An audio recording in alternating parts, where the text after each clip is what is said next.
우리 교단 총회가 지난달에 필리핀에 초등학교 2개를 세웠습니다. 필리핀은 작년 10월 15일에 진도 7.1 강진이 일어나서 수백 명이 목숨을 잃었고 많은 주택과 가옥, 특별히 학교들이 많이 파괴되었습니다. 지진은 참 무섭습니다. 일본의 큰 지진인 이 쓰나미가 몇 년 전에 와서 많은 피해가 있었지만 원자력 발전소를 크게 흔들었습니다. 지금 우리는 그 참혹한 현실을 보고 있습니다. 그 주변의 땅이 죽음의 땅으로 변했습니다. 일본 총리가 나와서 마치 호언장담하며 별것 아니라 그랬지만 별거 아니지 않습니다. 러시아 지금 우크라이나에 있는 체르노빌 30년 전에 1986년도 4월달 공교롭게 4월이네요. 약 28년 전, 약 30년 전에 체르노빌 원자력 사고가 있었는데 지금 그 주변 땅 다 죽음의 땅입니다. 우크라이나에 가서 그 박물관에 가보니까 일하던 사람 다 죽었습니다. 지금도 사방 몇십 킬로 근방에 방사능 측정기를 딱 꼽으면 정상치의 300배가 나옵니다. 중앙으로 가면 수만 배가 나옵니다. 못 삽니다. 죽은 땅입니다. 지진, 일본의 원자력 발전소가 흔들린 것은 우리에게 무서움을 주기에 부족함이 없습니다. 필리핀에 선교하는 김낙건 선교사님이 어느 날 전화를 했습니다. 그리고 김 목사 나 죽을 뻔했다는 거예요. 그래서 왜 그러니까 지진이 났다는 거예요. 5층에서 뭘 하고 있는데 지진이 나가지고 저 끝에 있는 책상들이 쫙 자기로 몰려오는데 너무 무섭고 막 매달아둔 모든 것들이 막 떨어지는데 소스라치게 놀랐다는 거예요. 본인이 필리핀에서 전쟁 중에 잡히거나 반군에게 잡히거나 이런저런 이유로 순교하는 것도 다 생각을 해봤대요. 그러면서도 필리핀에 있는데 지진은 그거보다 100배쯤 더 무섭더라는 거예요. 지진이 막 날 때 뭐 너무나 소스라치게 목사인데도 불구하고 지진이 끝나면 제일 먼저 든 생각은 떠나야 되겠다. 그런데 아직 안 떠나고 거기 살고 있어요. 지진은 그래 무서워요. 인류는 오랫동안 지진과 함께 살아왔다고 해도 과언이 아닙니다. 때로는 지진에 순응하고 때로는 지진에 저항하면서 살아왔습니다. 그런데 오늘 위대한 한 사람을 지진과 함께 성경은 우리에게 소개해 줍니다. 다윗입니다. 위대한 사람 다윗. 그를 정말 하나님과 사람 앞에 위대하게 만든 것은 다름 아니라 지진이었습니다. 다윗을 다윗되게 만든 것은 그가 지진을 대하는 태도, 지진과 싸우는 자세와 상관이 있습니다. 좀 더 정확히 말하면 다윗은 지진으로 발생하는 그 흔들림, 요동과 아주 예민하게 싸운 사람입니다. 뭐 흔들리면 할 수 없지. 뭐 흔들리면 흔들린 대로 가야지. 뭐 어떡하겠어. 여러분 텔레비전 보신 적이 있으시죠? 지진 현장을 내셔널 지오그래피 이런 곳에서 지진 현장을 찍는 거 보잖아요. 지진이 나니까요 엄청난 건물이 휘청휘청하더라고요. 지진이 나니까 정말로 무섭더라고요. 정말 그 큰 건물이요 휘청휘청하니까요 위에 있는 지붕 같은 게 막 스레트가 밑으로 내리고 하는데요 이렇게 흔들흔들 하다가 어떤 거는 제자리에 서고 흔들흔들 하다가 어떤 거는 이렇게 되더라고요. 보셨어요? 연속극만 보지 말고 좀 그런 거 봐요. 그러고 진짜 제가 말씀드리는 것은 필리핀이었는데요 지진이 나서 이렇게 집이 한 2번 흔드는데 이 흔들림의 힘 때문인가요? 흔들 하다가 집이 무너져 버리더라고요. 보신 사람 있어요? 그 이상하게 왜 안 봐요? 그런데요 남자들도 마찬가지예요. 거기 여인들이 아마 자기 집인가 보죠. 막 절규와 뭐 흐느끼는 거예요. 집이 정말로 이렇게 흔들 하다가 확 넘어지더라고요. 다윗은 일생을 지진하고 싸운 사람입니다. 뭐 흔들리면 뭐 흔들린 대로 살지 뭐. 아니에요. 우리 성경 말씀 62편 1절을 읽습니다. 1절과 2절 같이 읽읍시다. 시작. 나의 영혼이 잠잠히 하나님만 바라며 나의 구원이 그에게서 나온도다. 오직 그만이 나의 반석이시 나의 구원이시오 나의 요새시니 내가 크게 한번 따라합시다. 내가 흔들리지 아니하리로다.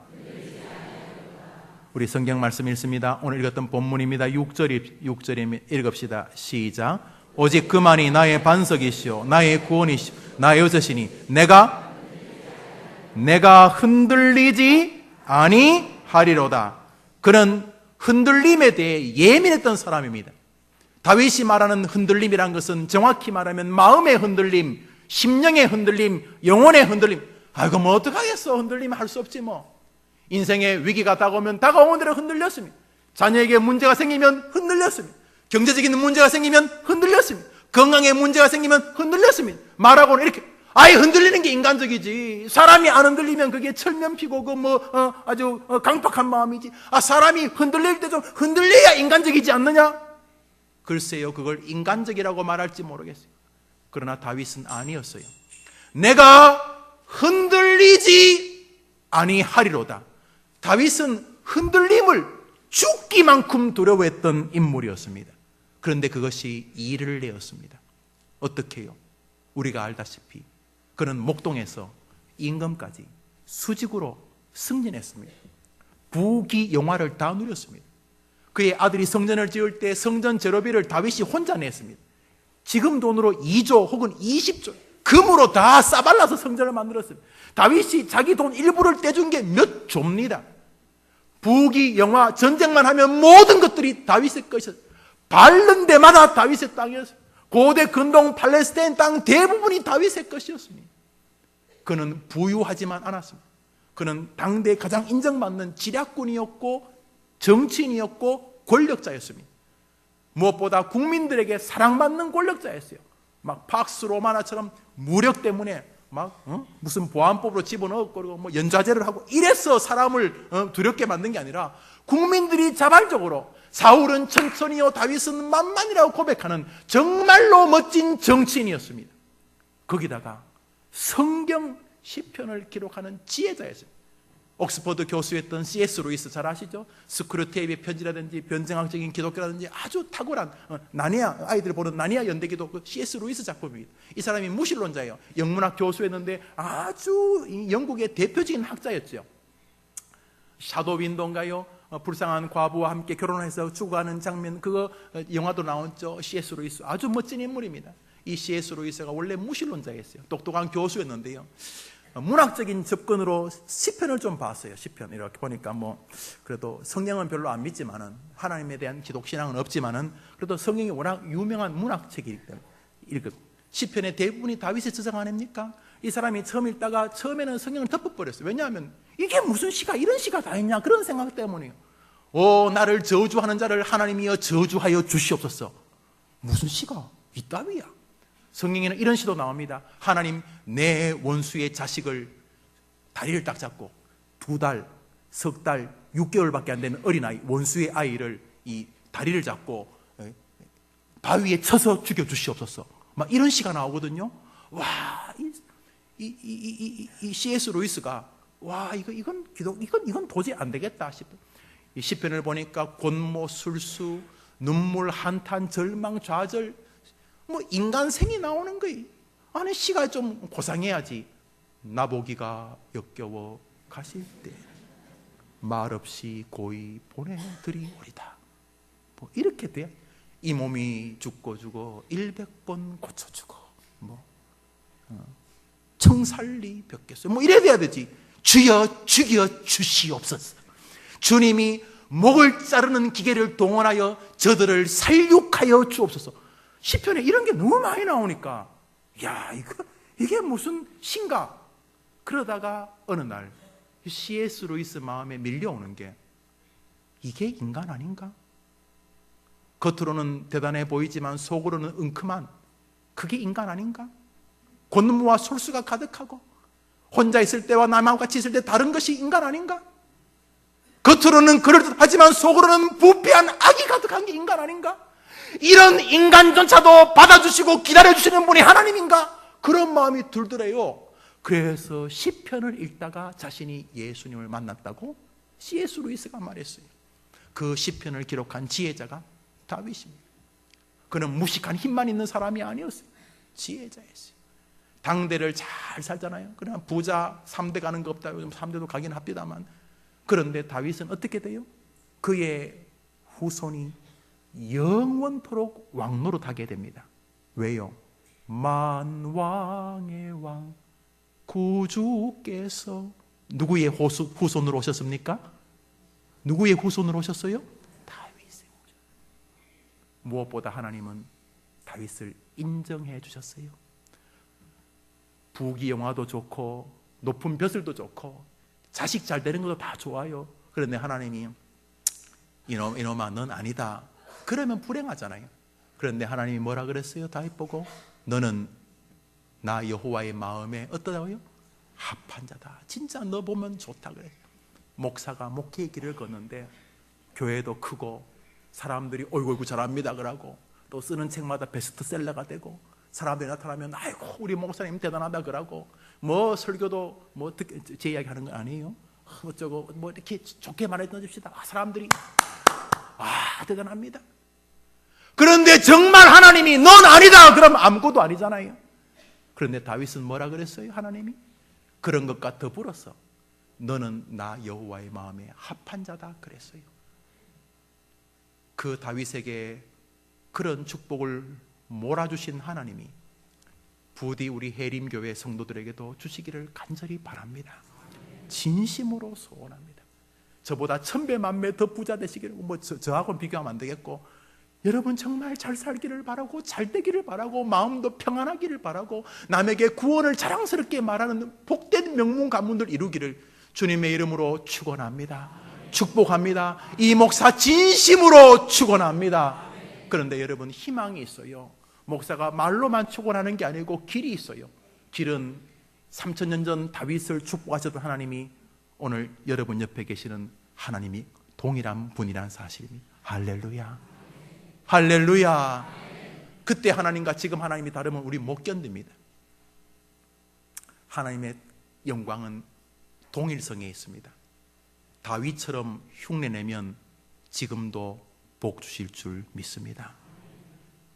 초등학교 4학년 때에서 5학년을 지나갈 때 아버님이 술을 드시고 오셨어요. 선생님께서 오시더니 어떤 친구분하고 이야기를 하셨는지 영우야 이번 달부터 용돈 줄게 그러시는 거예요. 세상에 오래 살다 보니 별일을 다 보지. 초등학교 4학년 때에서 5학년 넘어갈 때 아마 뭐 친구분들 한잔 하시면서 애들을 어릴 때부터 이렇게 돈 달랄 때마다 5원 10원씩 이렇게 주면 안 되고 한 달에 몇천 원, 얼마 몇백 원 이렇게 줘서 자기가 어릴 때부터 그 용돈도 쓸 줄 알고 어릴 때부터 경제를 이렇게 하는 게 좋겠다 뭐 그런 말을 술 기운에 들으셨나 봐요. 그러니까 저를 보더니 이리 오라고 제 생각에 꽤 많은 돈을 주셨어요. 이번 달부터 그렇게 남자가 규모 있게 어릴 때부터 돈 쓰는 거 배워야 된다 이렇게 주셨어요. 그래서 속으로는 할렐루야 이제 그랬는데 얼마인지는 몰라요. 왜냐하면 며칠 뒤에 뺏어가셨기 때문에 모르는데 근데 문제는 그거예요. 그렇게 말씀하셔서 제가 너무 생생하게 기억해요. 왜냐하면 용돈을 주셨으니까요. 저한테. 저는 뭐 그때 뽀빠이 뭐 10원 5원 뭐 공책에 필요하면 아버님이나 어머님한테 돈 달라 이렇게 했지 뭐 매달 얼마씩 용돈을 주고 그 용돈을 내가 이렇게 써보는 그런 경험이 없었기 때문에 아마 제 어릴 때에도 용돈 개념이 별로 없었거든요. 뭐 한 달치를 주고. 그런데 며칠 뒤에 아버님 저를 부르시는 거예요. 잊었다가 기억나셨나 봐요. 그때 내가 돈 줬냐? 예, 아버지 용돈 주셨어요. 가져오라. 가져왔어요. 그냥 달라는 거예요. 그래 하시는 말씀이 걸작이었어요. 애가 어릴 때부터 돈 많이 만지면 안 된다. 그러시더라고요. 아니 어제 말하고 오늘 말하고 다르면 안 되잖아요. 사람은 이렇게 변합니다. 사랑하는 자식임에도 불구하고 조변 섞게 하는 게 인간입니다. 그런데 하나님은 안 변하십니다. 다윗처럼 흉내내면 오늘도 도와주실 줄 믿습니다. 저의 소망은 그것입니다. 교회를 발전시키는 방법이 몇 가지 있다고 합니다. 교회 성장론자들이 조금 교인들에게 무리가 되고 조금 문제가 되는 방식으로 교회를 빨리 성장시키려고 합니다. 그러나 저는 공부를 하면서 뭐 그런 것도 나쁘다고 저는 말하고 싶지 않습니다. 저는 다른 교회에 대해서 점수를 매기지 않습니다. 그러나 저는 목회하면서 조금 느려 보여도 하나님 앞에서 말씀과 하나님을 향한 사랑과 서로를 향하여 조심해야 하는 관계 속에서 말씀의 중심 교회가 나아가는 것이 저는 하나님이 결국 축복하실 길이라고 믿는 목사입니다. 저는 하나님을 믿습니다. 부족하지만 그렇게 따라갈 것입니다. 하나님께서 복 주셨던 시절마다 교회가 성경을 소중히 여기고 설교를 가치 있게 여기고 하나님을 사랑하듯 다른 사람에게 조심했습니다. 그런 교회가 결국은 마지막 시대에 구루터기 교회가 될 줄 저는 믿습니다. 저는 하나님의 방식을 믿습니다. 사랑하는 여러분, 오늘 다윗은 우리에게 인생을 승리하는 비밀을 알려주고 있습니다. 왜 내가 그렇게 복을 받은지 아느냐? 지진을 대하는 태도 때문이다. 우리 인생에 지진이 옵니다. 갑자기 건강하던 자식에게 문제가 생기거나 병이 생기거나 경제적인 어려움이 생기거나 믿던 사람한테 실망과 실패와 배신을 당하거나 내 몸에 큰 질병이 생기거나 우리는 살면서 인생의 지진을 경험합니다. 흔들흔들합니다. 그때 많은 사람들은 흔들거리다가 서는 것을 정상인 줄 압니다. 어떻게 말하면 세월이 약이요. 흔들리는 것을 당연하다고 생각합니다. 마음에 수많은 흔들림이 다가와도 당연하다고 생각합니다. 그런데 다윗은 말합니다. 내가 요동치 아니하는 길을 택하였나이다. 내가 요동치 아니하였나이다. 내가 흔들리지 아니하려고 몸부림을 쳤나이다. 흔들흔들거리는 걸 당연히 여기지 않고 하나님의 복을 받았던 그 다윗의 방식이 변함없으신 하나님으로부터 여러분에게도 임하여 축복의 재료가 되기를 주의 이름으로 축원합니다. 시간의 제약으로 우리 두 가지만 생각해 보겠습니다. 다윗을 축복으로 만들었던 그 인생의 비결은 무엇입니까? 한번 따라합시다. 침묵의 비결이었습니다. 침묵의 축복이었습니다. 우리 성경 말씀 5절 읽습니다. 5절 읽읍시다.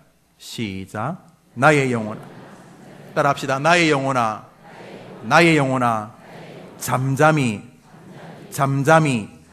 우리 62편 1절을 같이 읽습니다. 읽읍시다. 시작. 나의 영혼이 잠잠히 하나님만 바라. 한번 따라합시다. 나의 영혼아, 잠잠하라. 다윗은 지금 자식에게 말합니다. My soul, 나의 영혼아. 지금 자기에게 말합니다. 김영우야, 흔들리고 싶지 않으면 잠잠해라. 이렇게 말하고 있는 것입니다. 이것이 일을 내었습니다. 저는 제 이름을 부를 테니 여러분은 여러분의 이름을 불러보십시오. 김영우야, 잠잠하라. 시작. 김영우야. 다윗이 오늘 이렇게 말했습니다. 흉내 냅시다. 다윗이 한 거 뭘 못하. 사람들 많아서 남사스러우면 여러분 혼자 있을 때 하십시오. 다윗이 말합니다. 내 영혼아, 입 좀 다물어라. 사랑하는 여러분, 흔들리고 싶지 않는 인생을 살고 싶습니까? 아니, 지진이 와서 남들이 막 나자빠지고 흔들릴 때 승리하고 싶습니까? 입부터 다무시면 됩니다. 말하지 말라는 것입니다. 말을 할수록 사태는 더 복잡해지고 지진은 더 커져왔던 것 같습니다. 그는 자기에게 말합니다. 풍랑이 다가오고 해길이 다가오고 지진이 다가올 때마다 다윗은 자기의 방식을 가지고 있었습니다. 지진이 다가오려고, 자녀들에게, 자신에게 어려움이 다가오려고 하고 사람들이 자기를 향하여 조롱하려고 할 때마다 다윗은 같이 맞짱 뜨면서 불평하고 원망하고 하지 않았습니다. 다윗은 지진이 자기에게 다가오려고 할 때마다 그는 한 가지 전술을 하나님께로 몰아갑니다. 잠잠한 것이었습니다. 소리친다고 해결될 일이 아닙니다. 변명한다고 잦아들 일이 아닙니다. 내 영혼아, 잠잠하라. 사랑하는 여러분, 인생에 지진이 다가오는 것 같으면 제발 다른 사람 핑계대는 입부터 닫으십시오. 정말 한 생에 이 화살처럼 지나가 버리는 이 시간을 영광으로 누리고 싶다면 부디 입을 닫으십시오. 다윗은 양치는 목동에서 임금까지 해봤습니다. 정말로 말 그대로 부귀영화를 누려봤습니다. 그는 사울에게 충성했고 목숨을 걸고 나라도 지켜보았습니다. 수많은 신하들에게 칭찬도 받아보았습니다. 그렇지만 돌아오는 것은 쓰라린 배신이었습니다. 사울이 죽이려고 하고 자기 아들이 죽이려고 했습니다. 정성을 다해 자식을 살려주고 자식을 돌보았지만 그 자식으로부터 되돌아오는 것은 배신이었습니다. 신하들의 야유와 조롱을 뒤로하고 정처 없는 도망의 길을 떠나야만 했었습니다. 그렇게 믿었던 가족들, 그렇게 믿었던 신하가 자신을 배신하는 고통을 그는 체험해 봤습니다. 많은 사람은 시편 62편이 다윗의 노년에 지은 시라고 말합니다. 저도 문체를 볼 때 동의합니다. 다윗은 인생을 살면서 젊은 시절에 없던 것을 깨닫습니다. 그것이 무엇입니까? 3절을 읽습니다. 3절입니다. 62편 3절 읽읍시다. 시작. 넘어지는 담과 흔들리는 울타리 같이 사람을 죽이려고 너희가 일제히 공격하기를 언제까지 하냐. 여러분, 담하고 울타리는 왜 치는 것입니까? 과거에 멧돼지나 사자와 늑대가 있고 여우가 있는 집들이 왜 담과 울타리를 치는 것입니까? 왜 치는 것입니까? 질문이 어렵습니까? 사자나 곰이나 늑대가 괴롭히고 있는 그 숲속에 사람이 집을 짓고 옆에 울타리와 담을 치는 이유는 무엇입니까? 넘어오지 말라고. 그런데 안 되었습니다. 수많은 동료와 인간과 친구와 돈과 물질과 건강과 명예를 가지고 자기를 지켜보려고 담을 쌓고 울타리를 만들었는데 하나도 자기를 지켜내는 게 없었습니다. 오늘 성경에 나오는 담의 이름이 있습니다. 오늘 3절에 나오는 담 이름이 뭡니까? 무너지는 담입니다. 3절 다시 봅시다. 시작. 넘어지는 담과 흔들리는. 지금 다윗이 평생 자기를 지킬 줄 알았던 담과 울타리들을 돌아보니까 하나같이 무너지고 넘어지고 쓰러지고 흔들리는 담과 울타리였던 것입니다. 그는 비로소 그런 것들을 의지한다고 되는 것이 아니라는 사실을 깨닫습니다. 그는 노년이 되어서 비로소 모든 원망과 불평의 입을 다무는 능력의 길을 체험하게 됩니다. 진심입니다. 여러분, 축복을 누리고 싶다면 그 원망과 불평과 불신의 입부터 닫으셔야 합니다. 다윗처럼 한번 여러분과 여러분의 자식들을 축복하고 싶으면 그 입말입니다. 입. 시편 141편은 말합니다. 여호와여, 내 입 앞에 파수꾼을 세우시고 내 입술의 문을 지켜주시옵소서. 여러분, 흔들림을 누구도 피할 수는 없어요. 늙는 것 자체가 흔들림이거든요. 그러면 입부터 닫으셔야 합니다. 가난해져요. 입부터. 질병이 와요. 불평의 입부터 닫으셔야 합니다. 나의 영혼아 잠잠하라. 여기서부터 하나님의 시선이 여러분을 향한 주목으로 바뀌게 될 줄 믿으면 아멘 해보십시오. 여러분이 입을 벌리고 있는 동안 아직 안 됩니다. 사람들은 어려움이 오면 세상을 원망하고 다윗을 원망하고 모세를 원망하고 하나님을 원망합니다. C.S. 루이스라는 인물이 이런 말을 했습니다. 마귀가 성도에게 바라는 유일한 목표는 원망과 불평이다. C.S. 루이스 참 멋진 인물 아닙니까? 그런데 그가 이런 멋진 말을 했습니다. 마귀가 성도에게 바라는 것은, 여러분, 마귀는 성도들을 지옥으로 끌고 갈 수 없습니다. 여러분이 아무리 죄인이나 할지라도 예수 그리스도의 피가 여러분을 지옥으로 가지 못하게 하기 때문입니다. 예수 그리스도를 믿는 사람은 마귀가 절대로 지옥으로 못 데려갑니다. 그러나 이 땅에서 지옥처럼 살게 만들 수는 있습니다. 마귀의 위대한 능력입니다. 그 출발이 뭔 줄 아십니까? 여러분의 입에서 불평을 끄집어내고 저주와 원망을 쏟아내게 하는 것입니다. 이미 그것에 길들어 있으신 분들, 패배를 인정하셔야 합니다. 여러분이 젊을 때 아무리 선교단체를 다녔고 열심히 성경 공부를 했지만은 아무것도 아니기 때문입니다. 여러분, 동방의 의인 욥을 아실 것입니다. 욥을 마귀가 지옥으로 끌고 갈 재간은 없습니다. 그러나 욥의 생애를 처참하게 만들 수는 있습니다. 사단이 욥을 향한 유일한 목표가 무엇이었습니까? 입술의 원망입니다. 뭐 이래 이거? 왜 내 인생에 이런 일이 다가와? 하나님이 있기는 있는 거야? 교회는 무슨, 설교는 무슨, 목사는 왜 저래? 요 말을 끄집어내고 싶었습니다.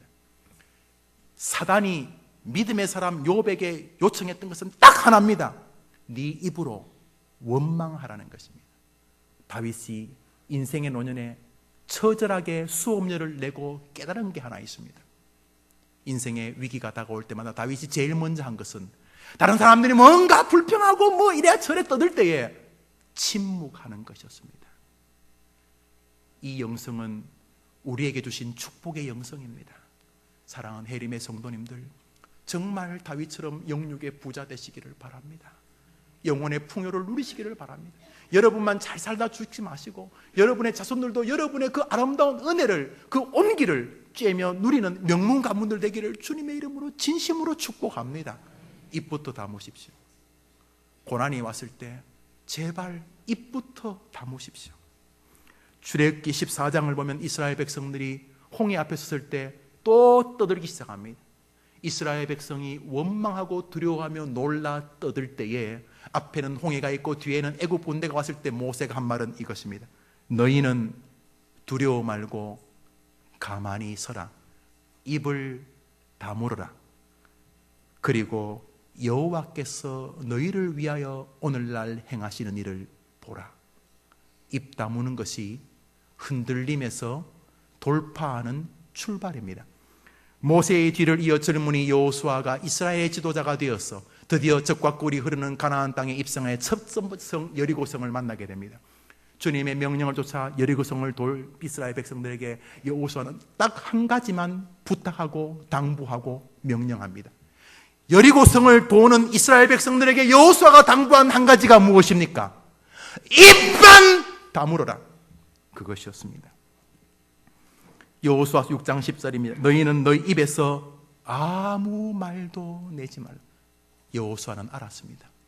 불신의 말이 얼마나 자기들의 인생을 40년 동안 광야에서 헤매게 했는지를 알았습니다.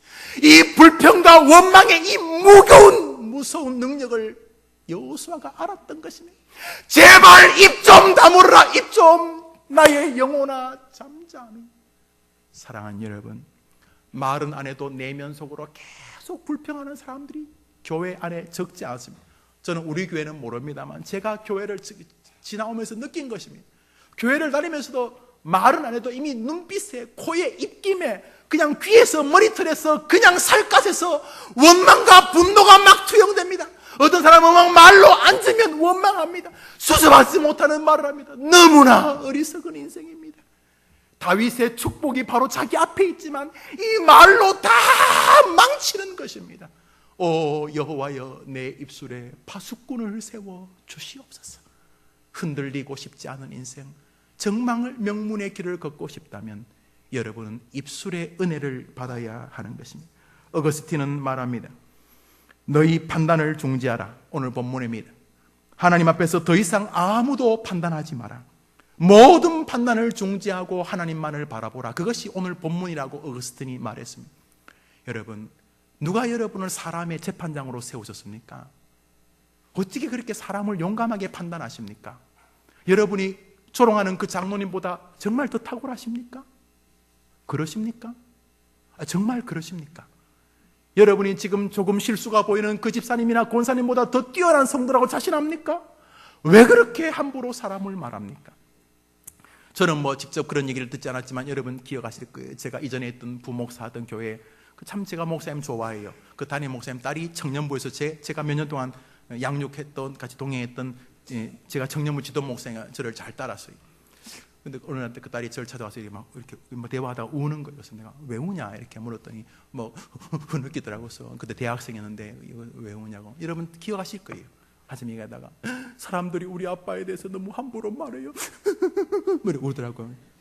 자기 아빠가 담임 목사인데 이제 뭐 말했겠죠. 그래 가끔 여러분 반찬 떨어지면 또 담임 목사 이야기하고 밥 먹고 그러면 또 밥이 또 잘 넘어가고 또 그러잖아요.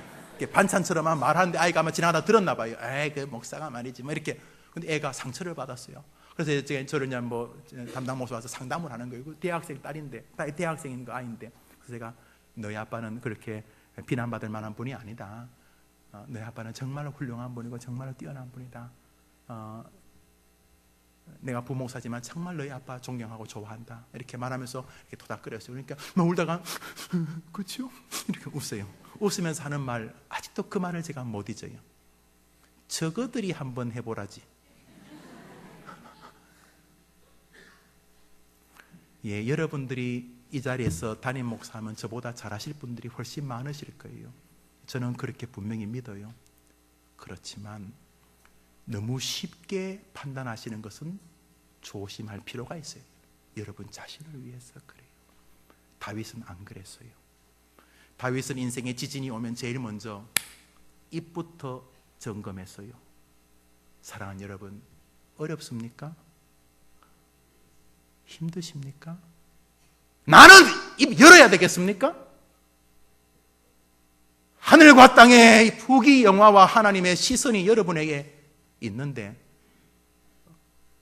짚고 넘어가셔야 되겠습니까? 또 그것이 사실입니까? 여호와여 말씀하시옵소서. 종이 듣겠나이다. 여러분, 인생의 지진이 오면 말해야 될 사람은 여러분이 아닙니다. 여러분의 인생의 아이들에게, 여러분의 삶에, 여러분의 미래에 지진이 오면 말해야 될 사람은 여러분이 아니고 하나님이신 줄 믿으면 아멘 해보십시오. 지진이 오면 입 좀 다무십시오. 말해야 될 분은 내가 아니고 그분이기 때문입니다. 특별히 여러분에게 지진이 올수록 강단을 주목하십시오. 에휴, 저 김 목사, 저 우리 홍성기 원로 목사님 설교, 그게 무슨 하나님 말고 자기 설교 아니올시다. 위대한 언약도 사무엘 루터포드는 기록된 말씀보다 때로 선포된 말씀이 더 위대하다 그랬으면, 왜냐하면 설교는 우리에게 이해시키기 때문이라 그랬어요. 여러분, 인생의 위기가 오면은 입 좀 다무십시오.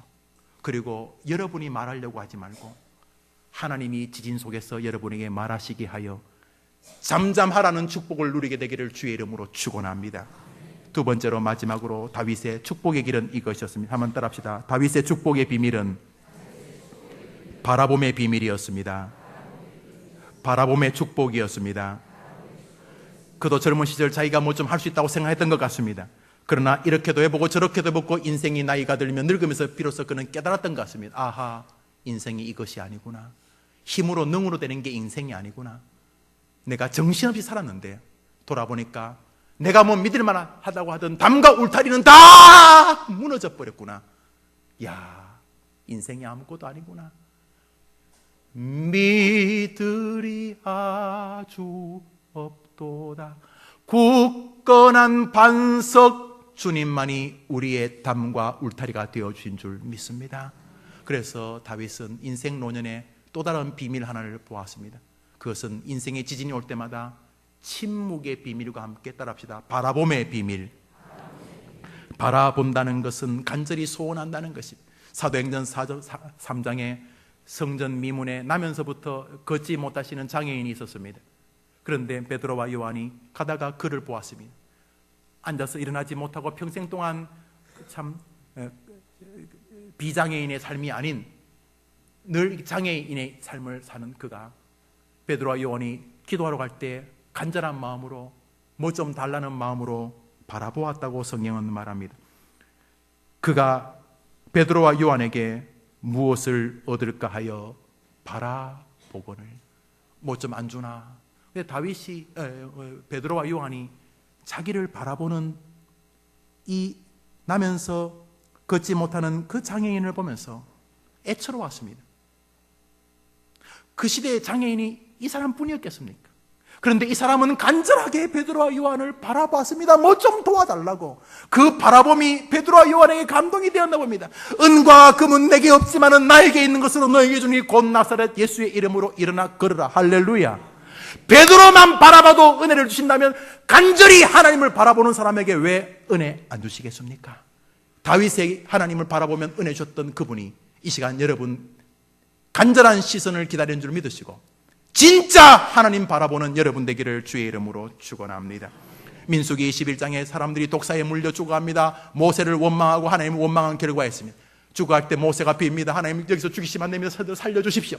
그러자 하나님께서 네가 가진 장대에다 지팡이에다가 구리뱀을 매달아서 높이 들어 따라합시다. 이것을 바라보는 자마다 살리라. 예수님 십자가의 상징입니다. 요한복음 3장 14절에 이 말을 인용해서 모세가 광야에서 뱀을 든 같이 인자도 들려야 하리니 하나님이 세상을 이처럼 사랑하사 독생을 주셨다는 이 말씀을 그대로 이어가고 있죠. 그러나 여러분, 구리뱀은 구리뱀입니다.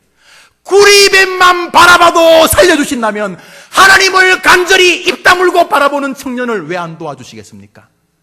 믿으십니까? 그러므로 다른 거는 2등 하셔도 괜찮아요. 예수 바라보는 것은 누구에게도 뒤지지 않는 노인, 청년, 장년 되기를 주의 이름으로 축원합니다. 따라합시다. 내가 여호와를 오늘도 사모하며 바라보나이다. 바라보나이다. 여러분 살면서 음식을 잘하는 사람이 가끔 집에 오시면 즐겁게 바라보지 않습니까? 아이고 그분이 아이고 그분 그 음식 잘 만드는데 하고 기대를 합니다. 여러분 그런 음식을 잘 만드는 분이 여러분의 집에 왔을 때 뭔가 맛있는 음식을 만들어주겠다는 기대보다 훨씬 더 천배만배 하나님은 능력으로 우리를 충분히 축복할 수 있다는 확신을 가지고 주님을 간절히 바라본다면 여러분은 반드시 다윗처럼 고맙습니다. 하나님 일생 행복했습니다 라고 고백하다가 하늘나라 가게 될 줄 믿습니다. 말씀을 맺습니다. 복된 성찬식이 뭡니까? 고난주일은 무엇입니까? 따라합시다. 주님 바라보기. 나를 사랑하여 십자가에 죽으신 주님을 바라보는 게 고난주간 아닙니까? 성찬식은 무엇입니까? 나를 사랑하여 예수님을 바라보는 게 성찬식 아닙니까? 부디 여러분이 그렇다는 건 아니에요. 오늘 설교는 어쩌면 저에게 주시는 것이고 또 우리 모두에게 주시는 것이고 불특정 다수인 우리 안타까운 조국 교회에 주는 말씀이라고 생각을 합니다. 인생을 살아갈 때 지진이 지금 여러분 앞에 와 있습니까? 목사님 저 너무 힘들어요. 세상이 너무 심하게 흔들려요. 너무너무 우리 가정이 힘들어요. 아 그래요? 입부터 다무십시오. 모든 불평과 원망을 멈추십시오. 그리고 다시금 하나님을 간절하게 기대하십시오. 하나님만 기대하십시오. 오늘 성경은 5번이나 반복된 단어가 등장을 합니다. 어떤 성경은 6번으로 읽을 수도 있는데요. 그것은 하나님만이라는 단어입니다. God alone, God only. 하나님이 아닙니다. 하나님만. 이것이 다윗을 축복한 인생이었습니다. 설교를 맺으면서 이제 여러분의 안을 한번 바라보십시오. 눈 뜬 채로 바라보셔도 좋고 눈 감은 채로 바라보셔도 좋습니다. 여러분 안에 있는 게 뭡니까? 다윗은 자기 안에 있는 게 하나님이었습니다. 왜 침묵합니까? 하나님 보고 말씀하시라고. 누구를 바라봅니까? 하나님을 바라봅니다. 누굴 기대합니까? 하나님을 기대합니다. 지금 여러분 안에 뭐가 가득 들어있습니까? 여러분에게 뭐가 보입니까? 여러분 안에 도대체 뭐가 보입니까? 잠시 한번 눈을 감아 보시기를 바랍니다. 여러분 안에 뭐가 보입니까? 허무한 것만 보입니까? 근심과 걱정거리 짜증스러운 것만 보입니까? 여러분 안에 하나님이 보입니까? 눈을 다 뜨시죠. 이번 한 주간 무엇이 보이는지 물어봅시다. 그리고 설교를 들으면서 내가 입을 다물고 있는지, 내가 정말 하나님을 간절히 사모하고 있는지, 헐떡이면서 찾고 있는지 고백하는 동안 여러분이 다윗 같은 복이 임하는 것을 다음 주에 왔을 때 목사님, 성도님, 장로님 지난 한 주간 너무 행복했습니다. 내가 묵묵히 입을 다물고 주님만 바라볼 때 주님이 내게 찾아와 주셨습니다. 진짜 예수 믿는 즐거움이 고난주간에 나와 함께 했습니다. 고백하는 이 시대의 다윗 되기를 주의 이름으로 축원합니다. 우리 찬송합시다. 나의 영혼이 잠잠히 하나님만 바라며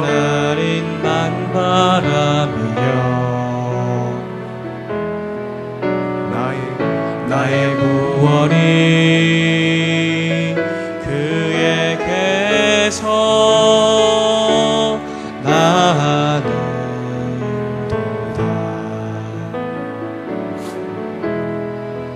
나의 영혼아 잠잠히 하나님만 바라라. 하나님만 바라라. 하나님 외면하지 않으십니다. 분명히 도와주실 것입니다. 저 청년도, 저 어린이도, 저 여성도, 저 남성도, 저 어르신도 분명히 도와주실 것입니다. 오직 주만이 나의 반석, 나의 구원이시 같이 자리에 일어나서 찬양합시다. 주만이 나의 삶 내가 흔들리지 아니하리로다. 요동치 아니하리. 우리 이 시간 잠시 기도하겠습니다. 두 가지로만 기도하겠습니다. 하나는 내가 너무 많이 불평부터 쏟아내었습니다. 저는 입술을 지키는 데 실패했습니다. 저는 입술을 지키지 못하는 부모로 아이들에게 보여졌고, 나는 입술을 지키지 못하는 성도로 주변에 보여졌습니다. 다윗이 인생을 살면서 비로소 깨닫는 것, 아하, 인생의 위기가 다가올 때마다 제일 먼저 해야 될 것, 잠잠한 것, 하나님 앞에서 남과 세상을 향한 원망을 그치는 것. 주님, 저의 어리석은 입술을 용서해 주시옵소서.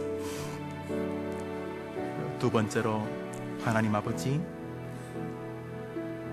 그렇게 돈 많은 사람은 기대하고, 그렇게 자식 잘 되기는 소원하면서 하나님을 기대하는 것은 너무 약했습니다. 이제부터 하나님을 바랍니다. 하나님을 소망합니다. 죽을 때까지 나는 하나님을 포기하지 않을 것입니다. 주님이면 충분합니다. 주님이 채워질 수 있는 분이십니다. 이번 한 주간 살면서 그 어떤 상황에서도 내게는 믿을 구석이 있다. 나는 나를 사랑하여 예수님까지 죽이신 나의 하나님이 계시다는 믿음으로 바라보며 보직 하나님을 바라보는 성도가 되게 하여 주옵소서. 오 주여, 나로 침묵의 비밀을 누리게 하여 주시옵소서. 오 주여, 나여 바라봄의 비밀을 누리게 하여 주시옵소서. 우리 한번 두 손을 다 들고 우리 주여 한번 외치고, 여러분 기도하는 동안 여러분 가슴에 밀려오는 다윗의 은혜가, 다윗에게 주셨던 하나님의 은혜가 임하게 되기를 바랍니다. 우리 한번 주여 외치고 기도합시다. 주여! 하나님 아버지, 잠잠히 주님을 바라 너무 쉽게 불평하고 원망하며 저주했습니다. 하나님 보실 때에 나는 입술로 나의 불신을 증명했습니다. 오 주여, 내 입술에 파수꾼을 세우시고 내 입술의 문을 지켜 주시옵소서. 이후로부터 주님을 경배하기에 부족함이 없는 우리들이 되게 하여 주시옵소서. 죽고 사는 것이 혀의 권세에 달렸다고 말하신 주님, 나의 영혼이 잠잠히 하나님을 바라봅니다. 우리 모든 성도들에게 이 한 주간 축복하여 주시옵소서. 예수님의 이름으로 기도합니다. 아멘. 올로 목사님께서 우리를 위해 축복 기도해 주시겠습니다.